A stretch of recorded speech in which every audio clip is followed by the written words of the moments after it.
இந்திய சினிமாவின் மிக பிரம்மாண்டமான ராமாயணம் படத்தில் நடிக்கும் நடிகர்களின் சம்பள விவரங்கள் வெளியாகியுள்ளன.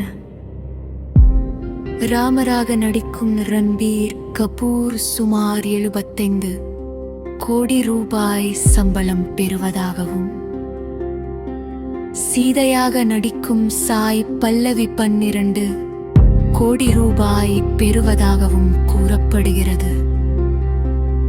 அது மட்டுமல்ல, ராவணனாக நடிக்கும் யாஷ் 100 கோடிக்கும் மேல் சம்பளம் வாங்குவதாக தகவல்கள் வெளியாகியுள்ளன.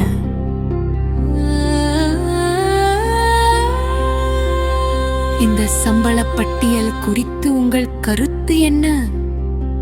கமெண்டில் சொல்லுங்கள். மேலும் சினிமா அப்டேட்களுக்கு சினிமா செய்தியை பின்தொடருங்கள்.